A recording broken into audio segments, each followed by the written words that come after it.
Hello, everybody. Welcome to the Buckeye Weekly podcast. I am Tony Gerdeman here, as always, with Tom Moore. Tom, how's it going? Well, we are. I'm going to make a real timely reference, as we so often do. We're doing our rock episode where we're going to do it live. It's going to be a groundbreaking format, blasting change of everything you think you know of podcasts. Can you imagine doing a show like this where you're talking back and forth about sports, but you're doing it live instead of in front of, as a recorded podcast? I mean, I can't imagine anyone ever doing that before. I think we're making history today. And a good thing to do, I think, with like a live album would be to do a double album.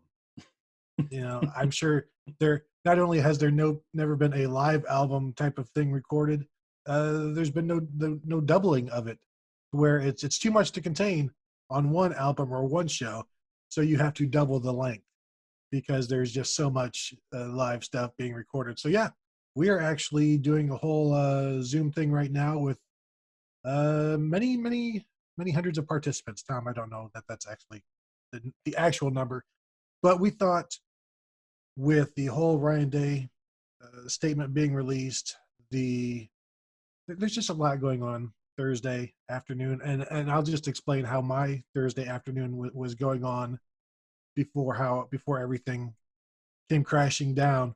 So I'm running my errands at like 4 o'clock in the afternoon. I get a text from OSU saying, "Hey, Ryan Day is going to release a statement. Just be aware." And I'm like, "Crap, I'm in the car." So I send a group text, and it's like, "Hey, just make sure somebody can get this."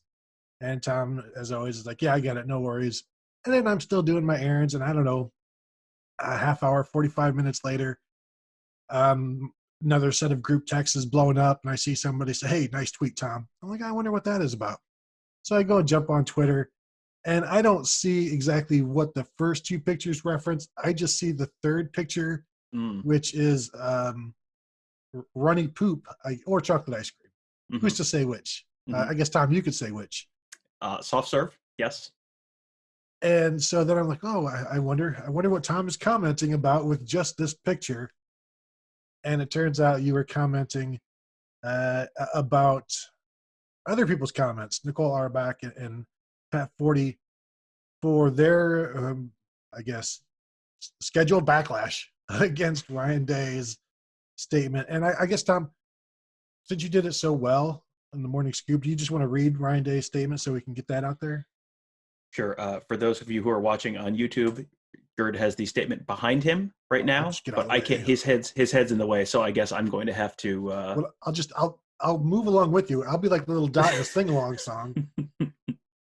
All right. So I'm going to pull this up on BuckeyeScoop.com. Uh, Ryan Day's statement released Thursday afternoon.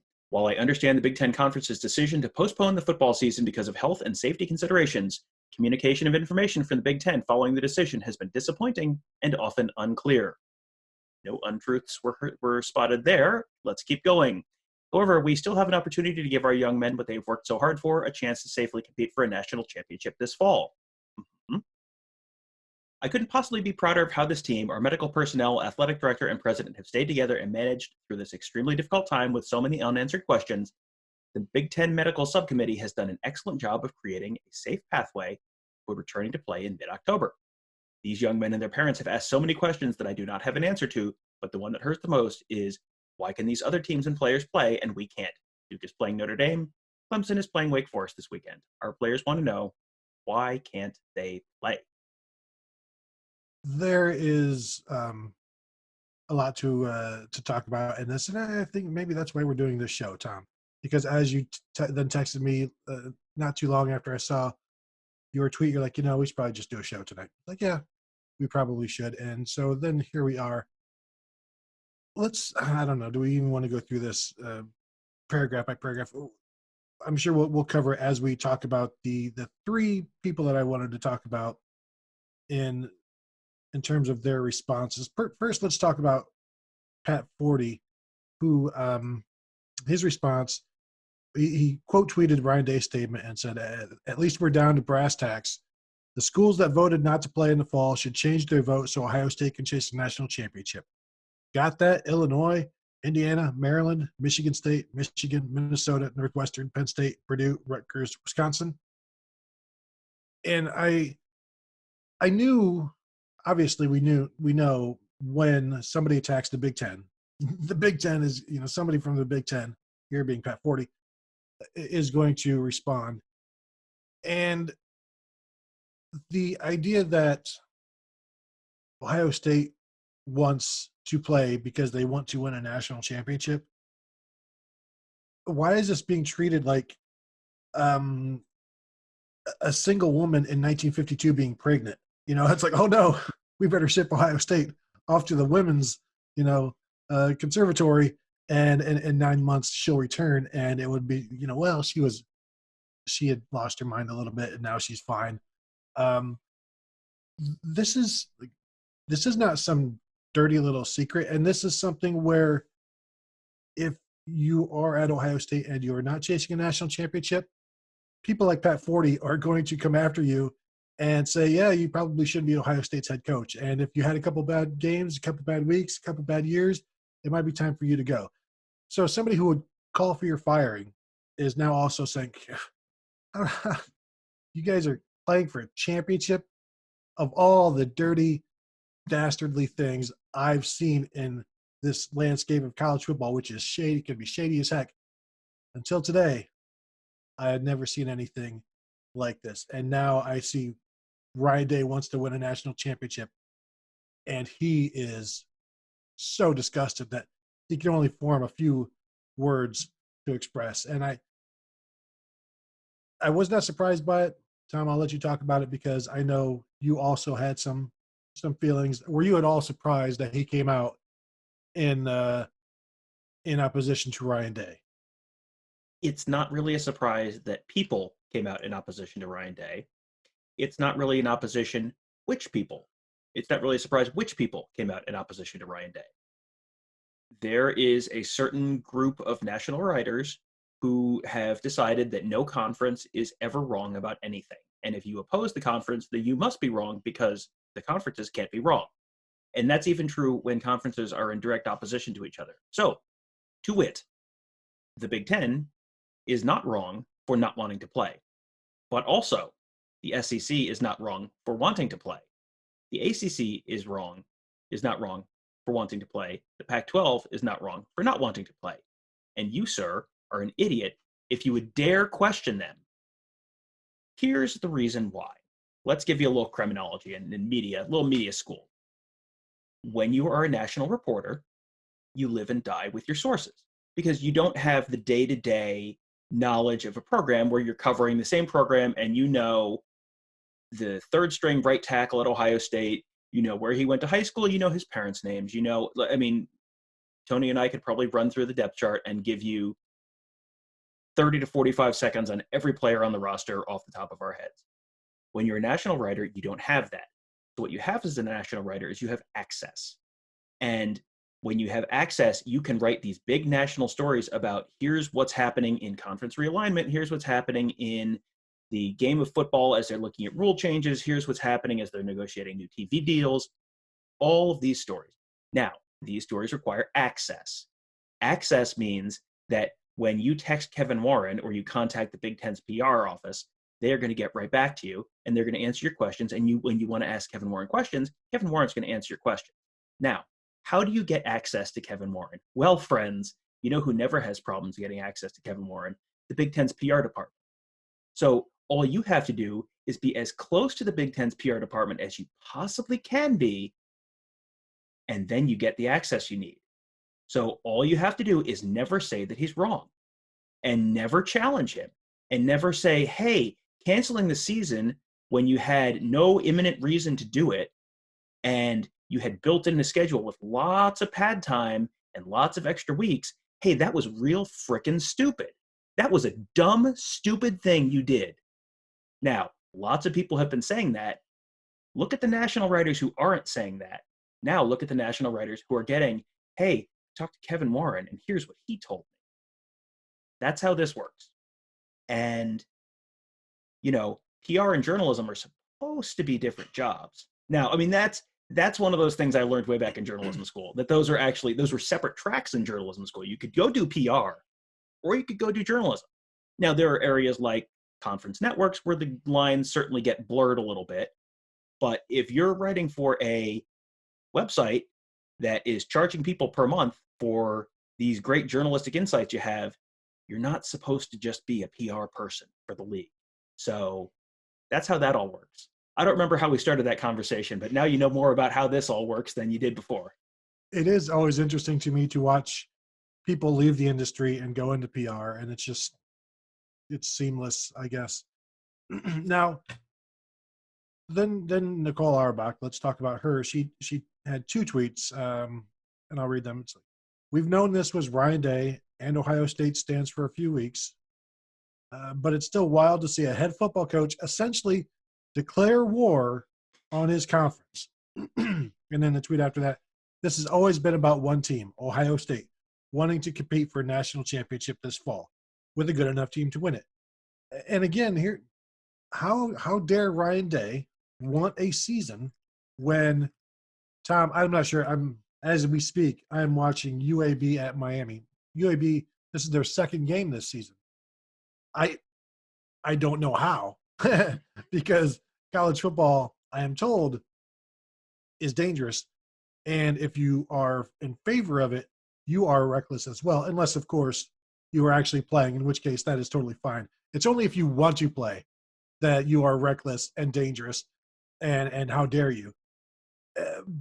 But my favorite part is that it's wild to see a head football coach essentially declare war on his conference. Now, I have not read a lot of declarations of war in my time, maybe nine or 10. I don't ever recall any of those declarations being like, hey, I just want to tell our kids, when they might be able to play again. We just want to play a game. We just want to play sports, and that is a declaration of war. I don't know. Is this the like the text version of Ryan Day walking up to Kevin Warren and slapping him with a glove? Is that what this is? Is this that? I mean, talk about your pay-per-view opportunities, but the declaration of war, and of course, I was not surprised to see Nicole respond from the Big Ten's point of view. I'm not saying that's what she did. I'm saying it looks like that's what she did. So that's certainly a response that the Big Ten likes, because it puts Ryan Day in a bad light. But a declaration of war, Tom, I didn't get that, because there were no. I don't believe he even said I declare war. Yeah, I mean, I'd have to go back and reread it. I don't remember hearing that in there. I also don't remember the sound of a long gentleman's glove slapping across the cheek of another gentleman. So I don't think it was even a declaration of the intent to duel to the death. I'm going to go back to one of my favorite constructions here and say, I'm not saying she's just brainlessly regurgitating Big Ten talking points in an attempt to curry favor with the league in order to continue having the access to which she has become accustomed. However, if that is what that was happening, that's a lot like what that would look like. I mean, I wouldn't want to accuse anyone of anything. I'm just saying, in a stunning coincidence, that's a lot like what it would look like. Right. So my biggest issue with this is you can think it's not safe to play football. And if you think it's not safe to play football, that's fine. That is a reasonable position to hold in this uncertain time of ours. I don't have a problem with that. You cannot say it is ludicrous for the Big Ten to play. Ludicrous. And it is a declaration of war to suggest that the Big Ten might have to answer questions about why they don't want to play football right now. And then also not be saying, hey, the SEC is about to murder a bunch of kids. Because either this is dangerous or it's not. And I am fine with either side here. Like, you take whatever side on this you want to. There is some uncertainty here. I get it. But you got to pick a side. You got to be okay with people playing football or not okay with people playing football. And you look at Pat Forty, Jeremy Birmingham on Twitter.com on Thursday afternoon pointed out, hey, guess who's going to cover a game at Notre Dame this weekend? Pat Forty. So the game of football, which is going to kill all of these Ohio State football players if they so selfishly decide to pursue a national championship, it's okay if Notre Dame's doing it. And in fact, he will go there and cover it in person, not just watch it on TV, cover it in person. I mean, I don't know. I mean, this is kind of a weird, different year for Notre Dame because they're in a conference. I would assume they're going to be trying to win a national championship this year as well. So I assume there will be a good amount of scolding there from Pat Forty while he is in Notre Dame. Perhaps he's going there simply to wag his finger in Brian Kelly's face. Sir, how dare you, sir? How dare you play football in these tumultuous, uncertain times? I was exactly thinking the same thing. Where the post-game presser, if there is one, Pat Forty will be like, "I have two questions. First, how dare you?" And then secondly, so do you think this helps your national championship hopes? And I believe like Pat Forty also, I think he likes horse racing. Horses, 1,000 horses die horse racing every year. Tom, 3 times that number die in water polo. Mm, mm, mm. And he's also big into swimming. So I actually do wonder, like, I don't know that he actually really cares about saving people's lives. He just cares about Ohio State not playing this year. And I think going to Notre Dame, I'll be interested to, well, I'd say I would be interested to read what he wrote. But of course, if you go to the SI.com, you actually can't read stuff because of all the pop-ups, and then you've got stuff loading, and then you're reading a paragraph and you're dodging stuff, and then you're clicking out of this. And I also ran into an issue here. So then I was like, why, are people, because I've been asking this for weeks now, are people who are attacking, and I will say attacking Ohio State and Ryan Day, are they also attacking, putting the SEC or the ACC or the Big 12 in a bad light, wondering why they continue to put players in danger? So I went to Twitter and I did like Pat Forty search with Pat Forty and SEC and Nicole Auerbach in SEC. And now I can't say for certain that Pat Forty never said anything bad about the SEC because, again, like he didn't say it in tweets, but he would write about the SEC and link it. And it's like, well, again, I can't go to SI.com because I only have a certain amount of bandwidth that I am permitted each day through my cable company. And so I can't read it. So I can't say for certain that he hasn't been very judgmental in the SEC playing. I'll assume he's not, and that he's okay with it. Nicole Auerbach, the search results there were, hey, SEC schedule's coming out. Ooh, look, here's SEC schedule, and really nothing. The SEC shouldn't be doing this or anything like that. Now, I only went back for like a month because there's only so much of this you can do. And there really is nobody's being taken to task. No, like I've mentioned this, I think I mentioned this on Mark Rogers' show last week. Like as columnists, we both love to just rail on stuff and like a good column could be spit out in like 45 minutes, 20 minutes. And something like this, where if you're a columnist and you don't think Ohio State should be playing and the rest of the nation is playing, you've got so much material for all of these. Like, go attack Dabo Swinney, go attack Nick Saban, go attack anybody because of the way they're trying to kill these college kids. And the fact that you doesn't that means that I guess you don't really think it's all that dangerous. You only think for some reason it is dangerous to speak out against the Big Ten? Yes, that's I mean, simply a bridge too far to speak out against the Big Ten, sir. Now I will have to slap you across the face with a glove. Oh, you declare war? Yeah, this is very much one of these things where I start. My wife can always tell when I'm writing one of those articles because she's like, "Why are you typing so loud? I can hear you 3 rooms away." Nerd. Why? Just gonna read 2 texts. We're all about breaking down the fourth wall here. Mm-hmm. Me to you at 5:23 p.m. this evening. It's probably good that I have too much to do tonight, so I'm not able to write the thermonuclear article I want to on the media coverage. You to me, 1 minute later. Not gonna lie, I've been waiting for it. It's in there somewhere. We'll see. We'll see if it comes out. Maybe this is like, this show is like the Hulk, and I've kind of gotten it. This is gonna like calm me down. I'm gonna stop turning green. But yeah, it's just. Just after the show, at the end of the show, I just want you like with your knapsack on your back, Put some soft piano Why music. are my purple shorts all torn? This is terrible.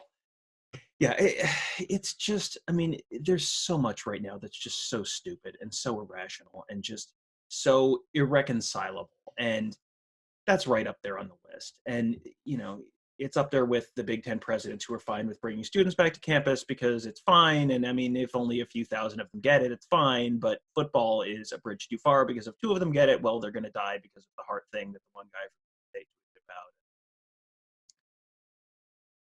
about. Yeah, we're back to deep sigh radio. We're back to deep sigh radio. This is going to be a fall of deep sigh radio until we get a some kind of a solution here, some kind of a decision. It all seems just so obvious that this is like right now, based on the feedback we've gotten, based on what we've seen elsewhere, like you're allowed to adjust your opinion. That is a thing you can do. I'm going to give a personal example right here. Okay, ready? When the village that we live in sent out a school survey in late July, my wife and I spent a week going back and forth on the pros and cons of what we're going to do. And should we send our kids back to school? Should we send our kids online? Just do it online. And we went back and forth, and it was like 9 or 10 agonizing days of changing our mind every day. And then it was like, okay, well, it's like 15 minutes to the deadline. Guess we need to send this in one way or the other. And we ended up deciding to keep our kids home. We kept our kids home. I am not this is all fake. This is all a hoax. That is not me. I am not sending my kids to school this fall in person. Now, one of the reasons was because I anticipated that when everyone got back to school, there were going to be all sorts of outbreaks, and they were going to immediately have to shut schools down and send kids home. And it was like, well, why send them to school for 3 weeks when they're just going to get sent home? Guess what has not happened in schools? There have not been huge outbreaks. Guess what has not happened to high school football teams? 3 weeks into the season, they have not had to shut a ton of high school football stuff down. There's been some stuff at colleges. Some programs have had to pause stuff and had, certain position groups where guys had to isolate, and it's not necessarily that they had 50 tests, but just contact tracing stuff. Like, okay, everyone who was in close proximity to this guy who tested positive has to sit out for a little while. That's fine.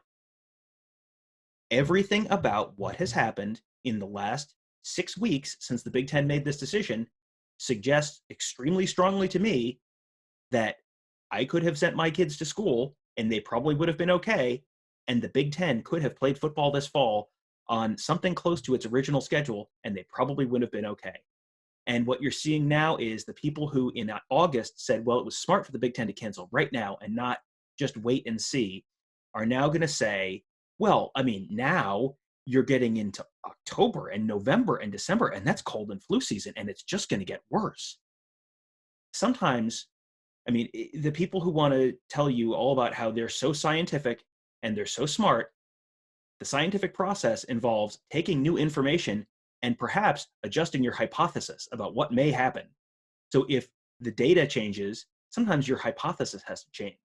So if the data has said, well, there have not been 2,000 high school football players keeling over dead from COVID or COVID-related heart issues, and colleges have played several weeks now and not had major issues, like, okay, that seems like new information that you can act on.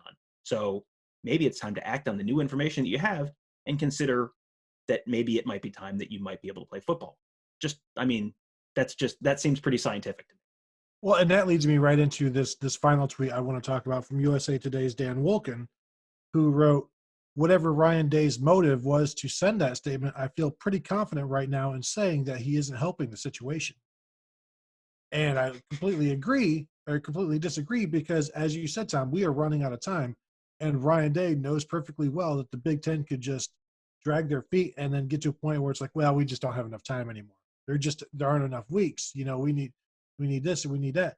And so this is Ryan Day's attempt to eliminate some of that foot dragging by the Big Ten and to let them know, hey, let's move this, let's go. And so I don't understand I don't even understand what Dan Wolken is saying here, that it isn't helping the situation. What, Tom, I'm at a loss for words. Like, of course it's helping the situation, unless the situation is well, let's just not do football this year because it's dangerous. But of course, we know that if football was dangerous, more people would be writing about the teams playing football right now and the actual danger. Like if you think about football, let's call football. Let's think of football as a volcano.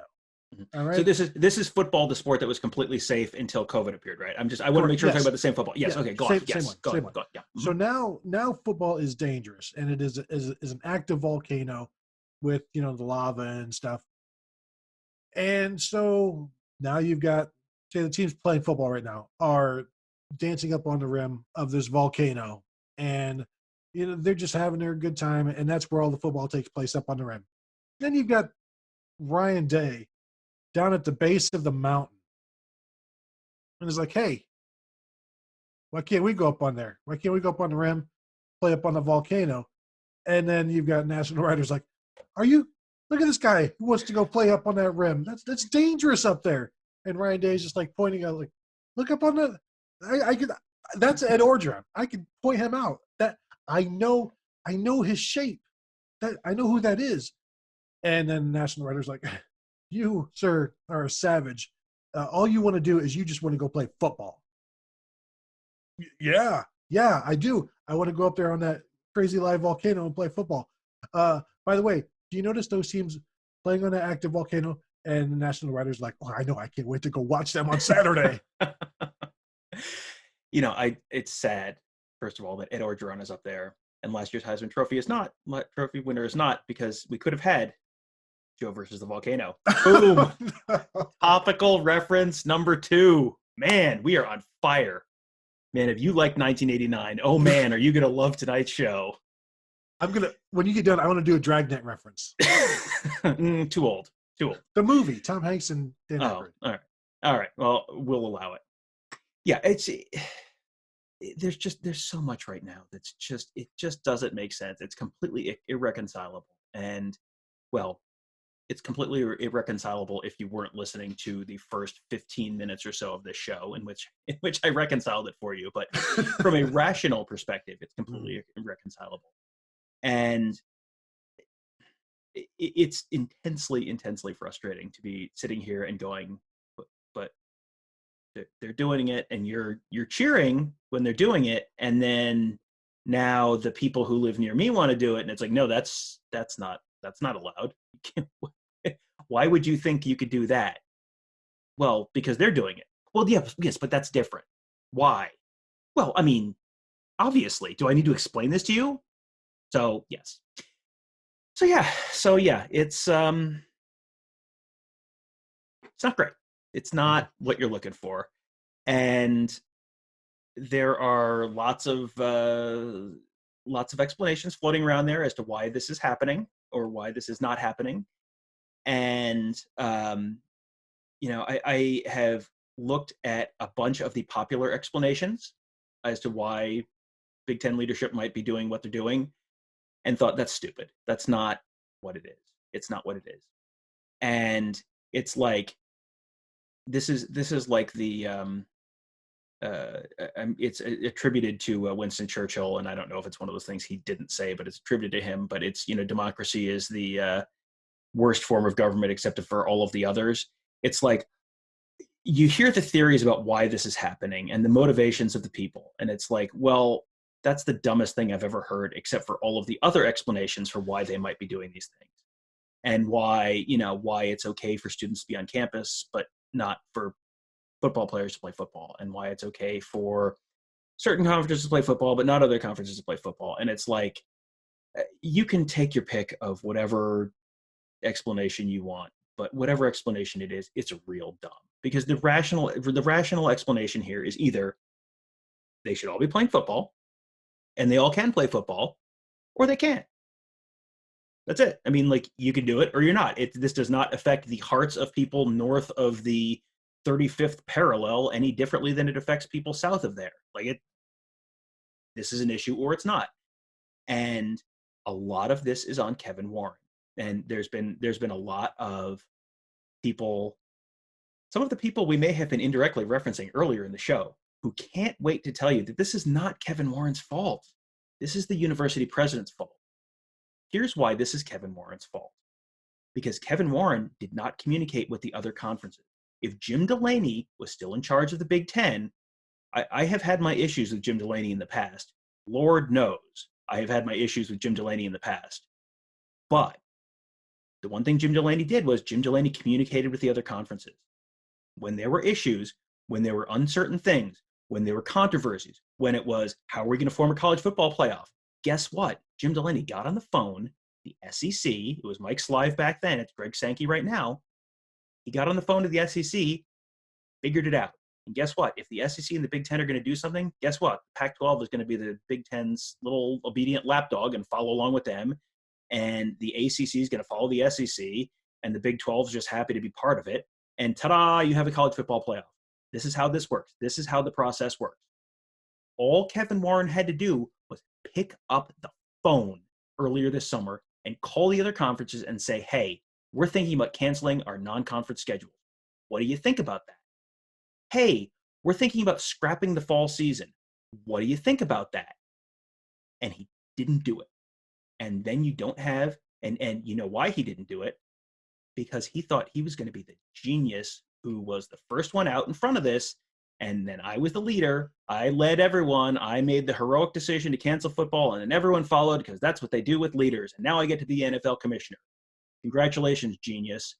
Now you're hanging out there with your junk hanging out in the wind, and 3 other conferences are playing. Great job. Great job. And it's a sunk cost at this point, and they need to admit that it's a sunk cost, because if everyone else can play, that means you can probably play too. But they are hung up on the sunk cost here, so now they're not playing. And maybe they will vote to play, but right now, it does not seem as if the league office is, I mean, based on the fact that the head coaches from all the conference teams supposedly talked to Kevin Warren on Thursday, and then Ryan Day and James Franklin both came out with statements. Sure doesn't seem like the league office is leaning towards playing. So, okay, I mean, that's where we are right now. But if they had just communicated earlier in the summer, I think a lot of this would not be an issue. And I think we have seen communication may not be a strong suit for the Big Ten office right now. I mean, I don't want to speak out of turn, but it seems like that might be an area of improvement that might come up on their yearly review in the end of the year. You bring up Kevin Warren. It reminded me of something I dug up and tweeted yesterday. I went back to watch his introductory press conference from last June, I believe it was, and I pulled a couple of quotes. Just this one long quote, Tom. I'll read it for you. Let me know what you think, if any of this sticks out to you, if something grabs you, maybe. But it begins here. I've made it very clear, when you have an iconic leader like Jim Delaney, the worst thing you can do is to go and try to tear down what he's built and what this staff has built. Mm-hmm. Yeah, but what if it took him 6 months or so to do that? What if? I mean, this is something I floated on Morning Scoop earlier this week with Mark Giffler. I want to be clear here. Kevin Warren is not. This is not being cute. Kevin Warren is truly not a double agent sent by the SEC to destroy the Big Ten, rip apart what had long been a unified and strong conference and one of the most respected conferences in the nation. That being said, if all of that stuff was true, I don't know how different the last 6 weeks would look. Now, there's I think it's Hanlon's razor, which is basically never attribute to malice what can be explained by stupidity. That's where we are right now. This is stupidity. This is incompetence. This is not malice. But boy howdy, they have torn apart what Jim Delaney put together over all those decades. I think I've called him the Manchurian commissioner before. But let me continue. So, I don't want to tear down what he's built and what the staff has built. And so I think one of the things that I will focus on is making sure I take the time and energy to be a great listener and a great observer. Did he say anything about being a great talker? Because I didn't hear anything about being a great talker. But he listens. I'm sure he listens to voicemail because he doesn't answer the phone. So I'm sure there is listening there. I'm sure you have 722 unplayed messages. What is it, *7 or *3 delete? What's the delete all button? Yes, Exactly. And then he finishes to take what he's built today to date, what our presidents and chancellors have built, to take what his staff has built, take what our student athletes have built, to really understand that, and then build on top of that. And Tom, what I found is, what's hard? Building on top of a building that is standing. You know what's easier? Crushing the building and then flattening it and then building on top of that, like they do at the landfill. Mm. I don't know why. I was just thinking about like ancient, when they had the ancient toilets, and they would have like a chute down from the upper floors of the castle down, and just things would just sort of pile on top. I don't know why that came to mind there. I don't spend a lot of time thinking about ancient architecture, but that just came to mind there just now. All right, you have any more Kevin Warren wisdom, or should we answer some listener questions? Well, and we haven't even talked about the day thing where he says the Big Ten Medical Subcommittee has done an excellent job of creating a safe pathway toward returning to play in mid-October, which leads us to what we have talked about before, where it looks like that subcommittee was going to propose a couple of different plans, with the first one being a mid-October return. So it seems as though they have presented that to the Big Ten presidents and Commissioner Warren, and now at some point we will be getting a vote, because part of the delay was getting all that information in that subcommittee and the health information. So now they have that, and Day likes it, likes the plan. Clearly it seems possible, or else they wouldn't even present it. And now it's up to these presidents, and particularly Rutgers president, who has been on the job for, I believe, maybe like 3 or 4 weeks, who is a solid no on this. And he will get to have as much say as Ohio State, which is tremendous. That's just great. Wildly exciting. Thank you, Jim Delaney. But at least that part has been done, and now we can wait for a vote. We can all get our hopes up. Tom, are you ready to be hurt again? I think I said I was ready to be hurt again last Friday. I think I'm pretty much like, I have built up the scab is too thick now. The knife cannot get through. I can't. I am to the point where I can't imagine them voting to play. Especially, you read the statement from the Rutgers president. I think they probably have put together an extremely reasonable, rational plan. This is from the Big Ten's own medical experts, who are the people they were listening to when they canceled. So obviously these are the people who know what they're talking about. So if they say they can do it, then they can do it.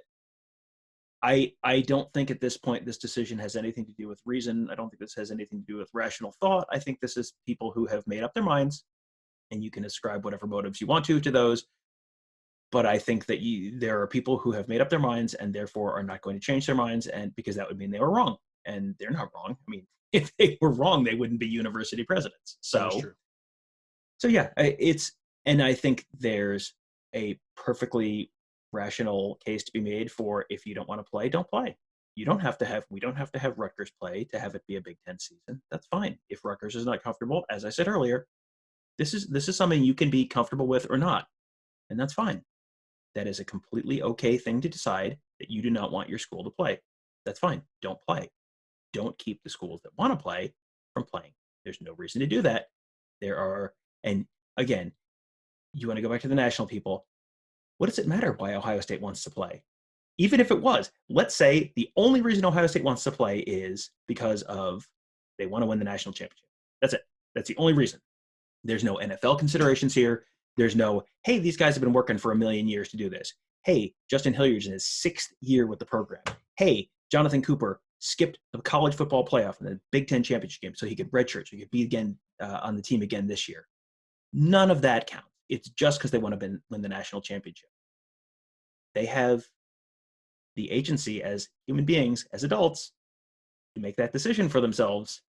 So why would you take that away from them? I mean, all of the same people who are screaming about how the college football players need to have agency and need to be able to control their decisions and okay, great. Well, is that only true when you agree with what they're deciding? Yes. Because it seems like it's only true when you agree with what they're deciding. And then at that point, you are not the enlightened genius and wonderful, supporter of the common man that you like to fancy yourself. You're just a jerk who likes to have people who agree with themselves. And I mean, again, That's fine. Mhm. That's fine. Let's just acknowledge what you are. Yeah. And this is something that I'm gonna ready for me to share my thought on the other side of this coin. If players want to opt out, that's fine.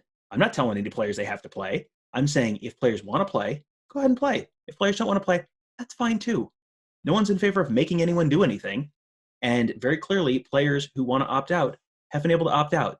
There's I think, this idea that, well, if you opt out, your coach is going to cut you. Like, no, I mean, that's been like basically written in that, no, you can opt out and with no penalty whatsoever. And you haven't seen guys cut. I mean, it seems like it's fine. So what if we let the players decide? If the players and their coaches and their families and their university presidents and their athletic directors all want the same thing, what if we let them have that thing, especially now that it seems like, so far, based on the available evidence, it's going to be relatively safe to do? What about that? Tom, no, no. Sure, the players don't know what they're supposed to want. They don't. They, yeah, sure, they should have agency. Only when it comes to certain things that they should have rights to, as opposed to like playing football. That's, as you've said, that's a bridge too far, and they just don't know any better. Okay, let's remember that. And that was something like 3 weeks ago when all of this was, when Ohio State was receiving so much criticism because their players came out and said, "Hey, we don't feel like we're being taken advantage of," and then it became like, "How dare these players speak out?" I thought that I thought that's what we wanted. That's what we've been asking. These players have so much power now, and then Ohio State's players like, "We like it at Ohio State," and everybody's like, "How dare you? How dare you use this platform to say you're happy? You, how dare you want to win a national title?" Tanya, let's go to questions because we're going to get upset.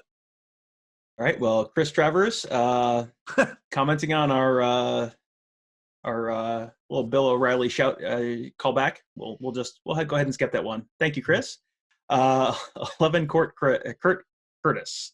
If the vote isn't until next week, won't the Big Ten have to provide all the disclosure documents they presumably don't want to provide? Seems contradictory of trying to avoid that disclosure at all costs. And that's in reference to the Nebraska court case where they are supposed to be providing those by Sunday. So thoughts? I just assume everything is going to be pushed. Like, we see stuff all the time in law that gets pushed. And I understand that there is some there's some time issues here. And maybe they'll get a friendly judge. And being in Nebraska, I'm sure like every judge is a Nebraska fan. So, maybe there's a little bit of bias that goes into their decisions. But I guess I don't really expect anything to come from that in the immediacy, even though I guess it should because it has to happen soon. But like, I'm not counting on that right now. I would love to see it though. Yeah, I mean, I think you have gotten a hint at how the Big Ten is going to handle that with the release of the conference bylaws that were sent. Tom Morris tweeted it out, and the general, if you have not paid close attention to that, the general response was basically, number one, they removed the bylaws from the conference website, where they had previously existed with no problem, and number two, issued to the court an extremely redacted version. So basically, it was just like virtually everything was blacked out in the entire thing. And these are conference bylaws that should be subject to Freedom of Information Act request.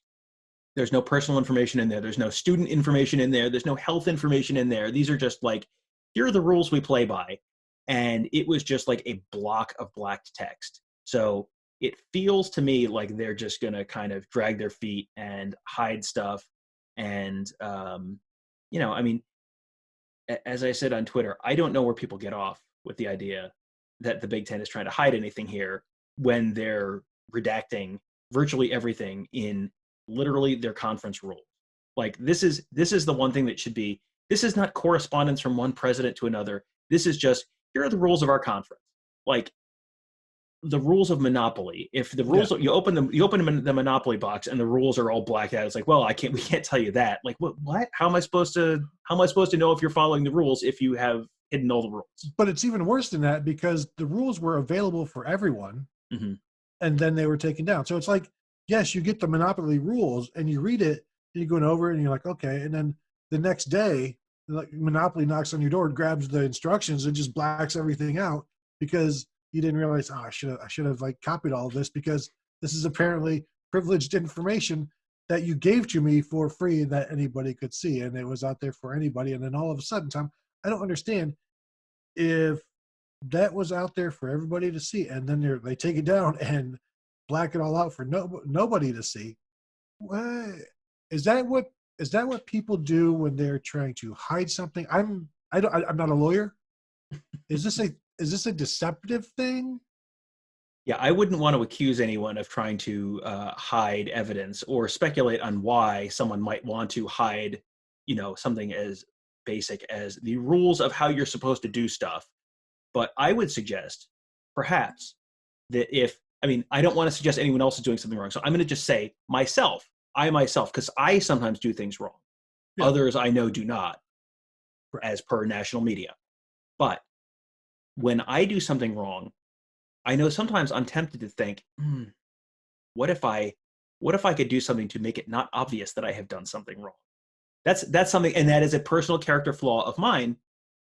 Obviously not something that anyone in a position of power at the Big Ten would feel like, Kevin Warren makes, I don't know, what, $7 million a year, $10 million a year. I mean, like, it's not like he's like incentivized to do anything he can to keep his job if he had like hypothetically like spectacularly screwed something up in his very first year on the job. That wouldn't, like that $10 million a year job, that's not something you'd be like super incentivized to try and do anything you can to keep. So I'm not sure what the motive would be here. Now, I don't want to get too accusatory because me and myself, sometimes if I've had too much to drink and I don't want my wife to know about it, I will take a Sharpie and I will black out the beer label on my cans or on the bottle so that she doesn't know that I was drinking beer. So maybe there's some of that by the Big Ten. I don't want to accuse them of that, but it's just it's an interesting thought that maybe, hey, why did you do that? What's next? 11, Kurt Curtis, can you envision a scenario where the Big Ten kicks off on 10/31 and the CF people allow them to compete for a playoff spot? I'm gonna write this out at some point. I think 10/31 might be like a week too late. I still think they can get in 10/24 with my theory that and say they start on 10/24. I believe my theory is that, as we mentioned on tomorrow's morning scoop, which you can listen to tomorrow or whenever, whenever, who's to say, that the CFP can't be super rigid on their playoff dates because of the COVID uncertainty. So say a team comes down with an outbreak, they're not going to make those teams forfeit. So to me, you know how like skyscrapers and bridges all have a little bit of give and they can sway and they can bounce. I think there's some of that here. And so why wouldn't the CFP be like, Ohio, if the Big Ten starts October 24th, the CFP is like, okay, we'll move everything back a week because, we may have had to anyway. So yes, we can accommodate 1 week. And I don't think that's too much to ask. I think the other conferences coaches would be okay with that, okay-ish, maybe not great, because obviously they don't want it to be any more difficult than it needs to be. But to ask them to move 2 weeks, which would be like the October 31st start, and to get as many games as you can, to me that feels like it's probably a bit too much to ask, unless because I think at that point Ohio State can maybe play 8 games in 9 weeks, and I don't know if that would be enough. Yeah, it's certainly possible if the Big Ten really is playing at some point in the middle or late October, or even October 31st, maybe they figure out a way to do it. I think what you're going to run into there is not necessarily that they couldn't do it if everything goes off perfectly. It's what are the odds everything goes off perfectly? And if you're supposed to play 10 games and you only play 8, like, well, you only played 8. That's okay.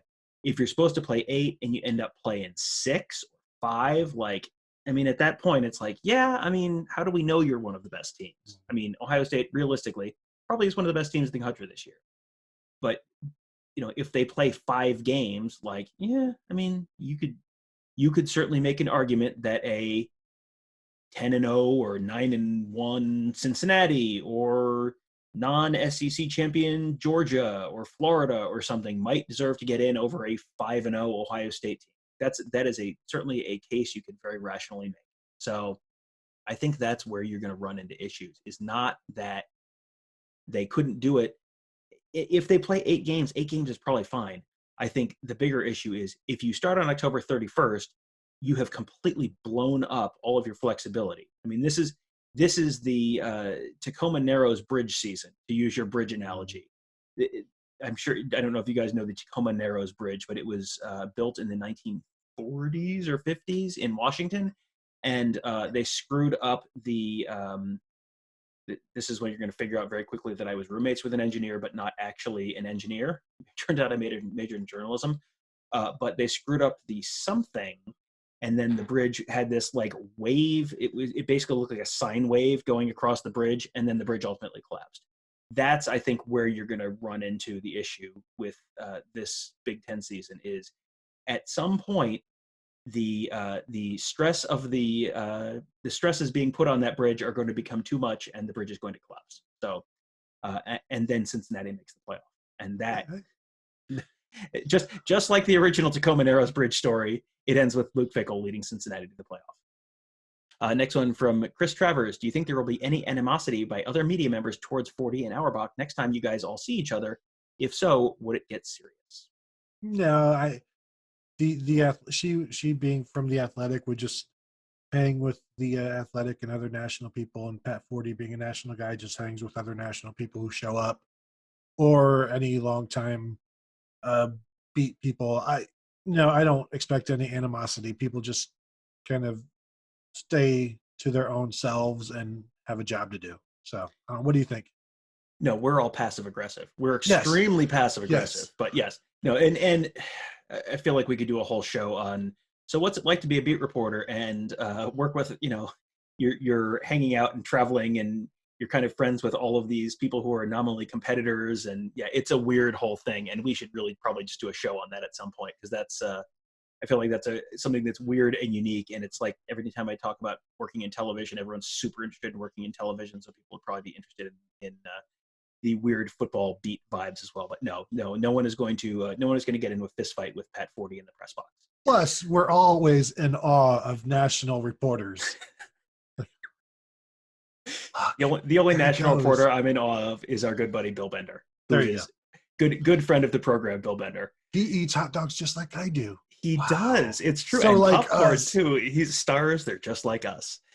Yes, and if you have listened to any of our Morning Scoop episodes, I've had Bill Bender on a couple times already. He is a dear friend of Gerd and I, and our next door neighbor in the Ohio Stadium press box. So we love and adore Bill Bender. There are a bunch of other national people that we could take it or leave it. Next one from Dazed or Confused. Any insight on the progress of the team? Sermon going to start? Well, there are layers to that question. Go ahead, Tom. Yeah, I mean, we've heard a bunch of different stuff from inside practices, and right now practices are 7-on-7. So there's sort of limited stuff you can hear with like what's actually happening in practices. A couple things I can tell you. Number one, I talked to Dr. Corey Teague, father of Master Teague, at the Ohio State Parents Protest. He is ready to go, could go tomorrow if they were playing tomorrow. He's healthy again. I think there has been very, very, very positive buzz that we've heard on a number of the freshman wide receivers. Yeah. Julian Fleming, Jackson Smith and Jigba. Who else am I missing? G. Scott has been, we've heard some very positive things about him. Trey Sermon, there's been some very positive buzz on him. The second part of that second sentence, is he going to start? Well, there are extenuating factors there that if there is not a game to start, he may not start. But Ooh, yeah, I mean, I think based on what I've heard from talking to parents, talking to other sources, I think the running back room is a lot more solid than I probably thought 2 months ago. I think a couple months ago, there were a couple injury issues. You're kind of like, who's really going to be good to go? I feel like there's probably pretty solid there. I think the freshman wide receivers have the possibility of living up to everything we thought the freshman wide receivers could be.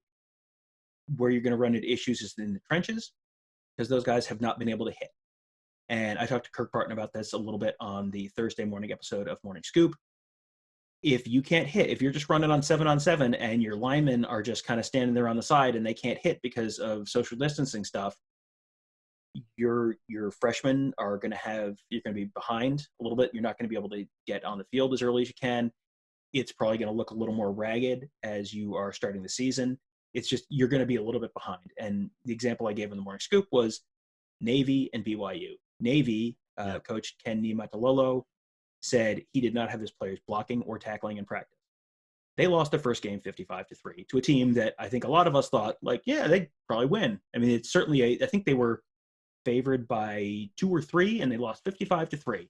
So it turns out blocking and tackling are important parts of football. Go ahead and write that down. That's good. That's the kind of insight you will only get here on Buckeye Weekly.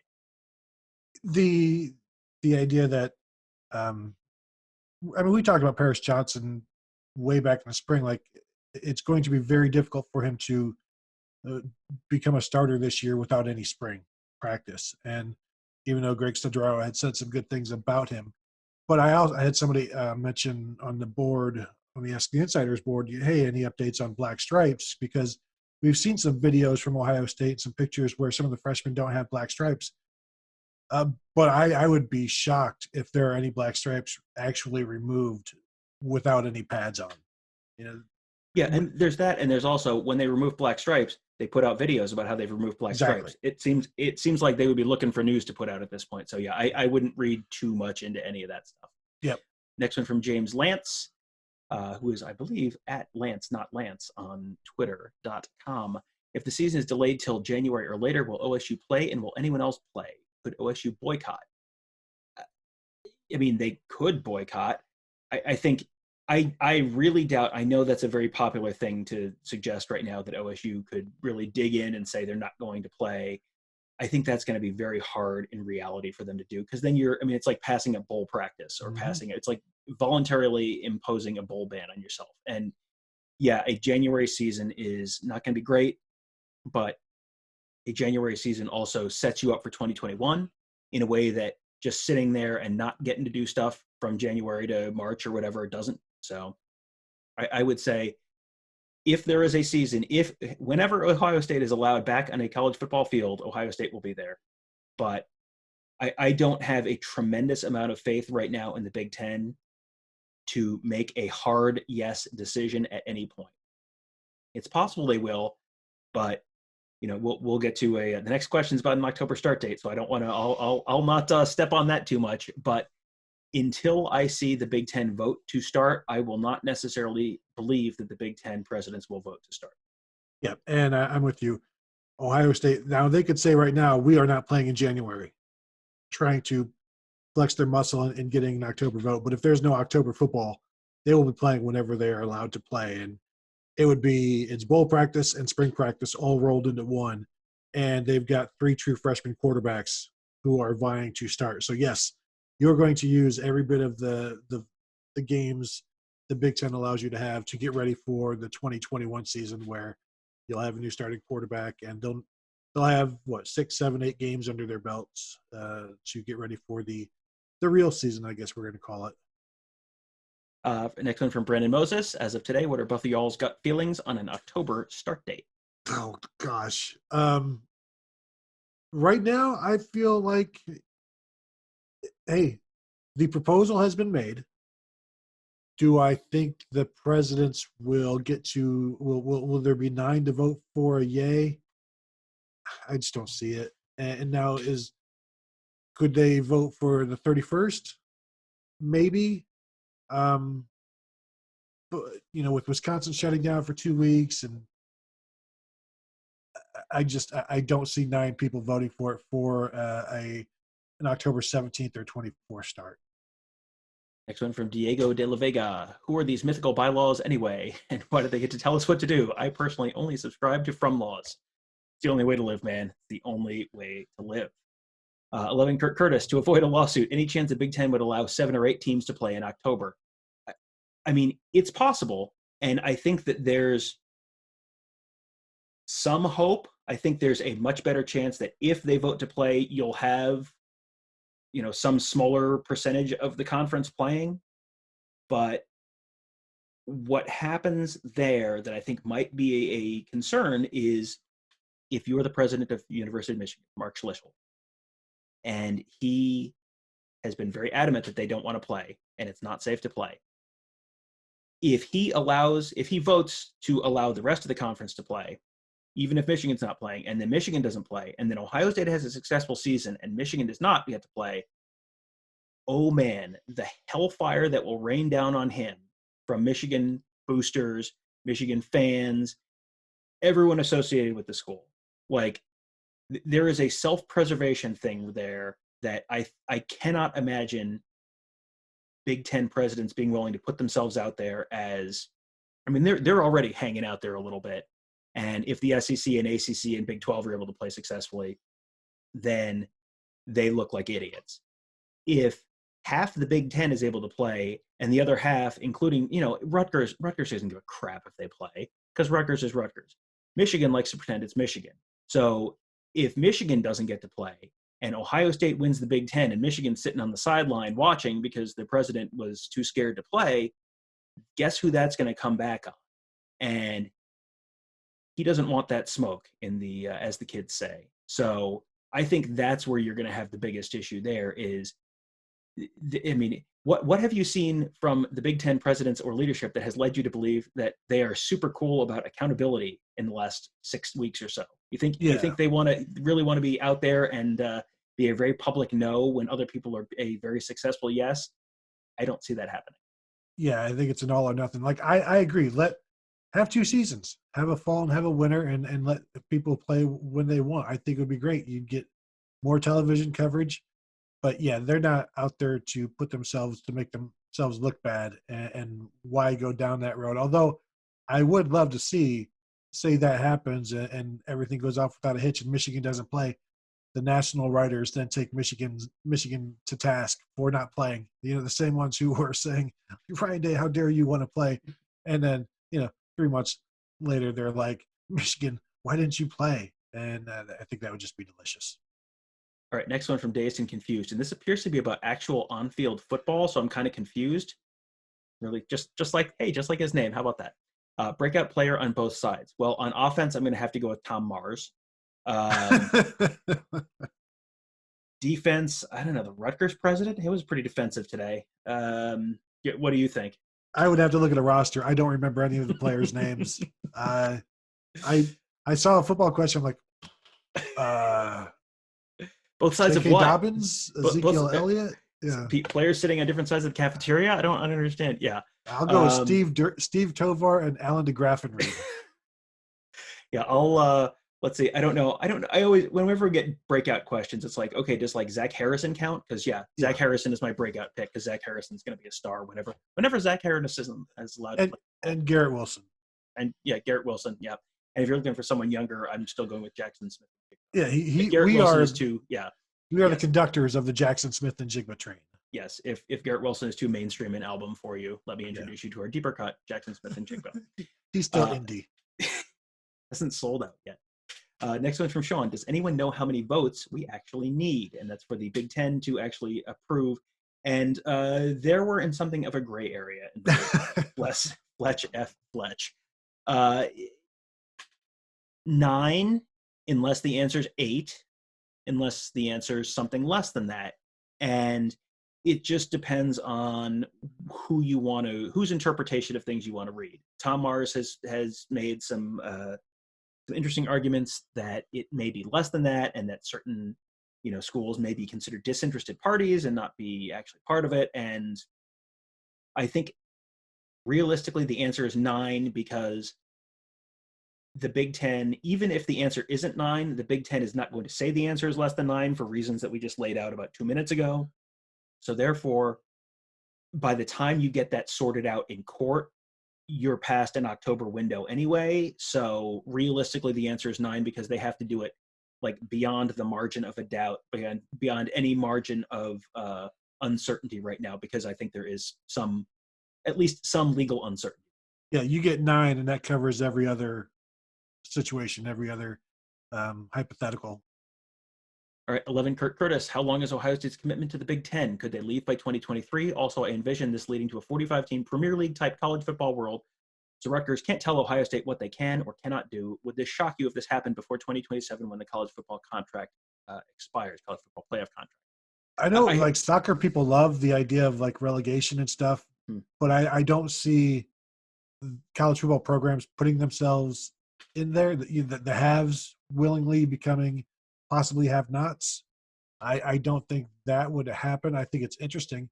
I still wonder, can Ohio State, once the new TV or this existing TV deal is done in 2023, we know some universities play in different conferences. Notre Dame plays hockey in the Big Ten, basketball in the ACC, now football in the ACC. Could Ohio State stay in the Big Ten, but do something football-wise elsewhere, or start a new conference, or become something like that? But that's all fantasy, I think, because it's just the Big Ten has always been, it will always be. Every 100 years, you get something like this where it. And no, this isn't the first time Ohio State fans have wanted to leave the Big Ten, but I just think this is a moment of frustration for everybody that will eventually go away, and then you're just happy to be whipping everybody's butt in the Big Ten again. Yeah, I mean, we've, I think, touched on this in previous episodes. There's a bunch of reasons that the Ohio State's not going to leave the Big Ten. Yes, they probably could at some point, especially when the grant of rights expires. Then you don't have that financial end of it. And I'm sure other conferences would be happy to take the Big Ten, take Ohio State into them, whether it's the ACC or the Big 12 or the SEC. But it's not going to happen because of research money, I think, is the first answer. And then as far as when you could have some kind of a super conference form, I mean, it's possible at some point the group of 5 leagues like the AAC and the Sun Belt and CUSA and the Mountain West, I mean, at some point they probably should, because right now they functionally have no path to a national championship. But even that, I think by the time you're expanding the college football playoff to 8 teams, then all of a sudden those teams are going to have a path to the playoff. So then they will, then they'll be incentivized to stay. So yeah, I mean, I think that's a really fun conversation that, you're going to have a conference and it's 20 teams, and it's Alabama and Georgia and Oklahoma and USC and Oregon and Ohio State. And yep, that would be awesome. I don't think that's probably going to happen anytime soon. Definitely not on the timeline that we're talking about here. And Alabama would somehow still play Vanderbilt 3 times a year. Oh yeah, for sure. I mean, obviously. And Mercer. Last one from AZN8. Oh, we got another question. Goodness, I thought we were done. Next to last one from ACN8. What are your thoughts about this being a power play by the presidents at their ivory towers trying to rein in athletics under weak commissioner as it got too much power under Delaney? I don't think that's outrageous, Tom. I think this is an opportunity. It is a power grab, because now you're telling Kevin Warren what to do. Somewhat. I do believe that he presented something to them in not the most, hey, let's play football fashion. Whereas I think what Jim Delaney would have said, they would have listened to regardless. I think he would have been able to get enough votes. And sure, not everybody maybe would have wanted to play, but he could have gotten a 9 if he wanted them. I don't know that Kevin Warren wanted that 9, so he didn't really work for it. And we've seen the result, and we've seen because if this was a guy who wanted it, I think he would be visible and existent. And since he is invisible and non-existent, I'm guessing he doesn't want football. I mean, again, I'm not saying this is what it is, but if this is what it was, it's a lot like what it would look like. James Lance says, correct on the Twitter handle, Tom. Yes, I have answered enough emails on the podcast over the last few years to know our regular correspondence. Thank you for your interest and your support, James. We appreciate it. Now, the last one from Chris Trivers, and I really mean it this time. Last one. Think anything noteworthy will ultimately get uncovered by the Nebraska lawsuit or any other lawsuit? More likely, we find out presidents discuss political implications, or we find out presidents discuss liability issues. I think that's what everybody wants. Yeah, I mean, I think that something will end up getting discovered, because I don't think they're going to vote this weekend. And so at some point, you're going to have stuff come out. You almost have to have stuff come out. And if they screw around long enough that they're not playing in October, then maybe the Tom Mars stuff doesn't go away as easily as it would if they just voted to play this weekend. So I think it's possible that something comes out there. My inclination would be to say that it's liability stuff that comes out there and not political stuff.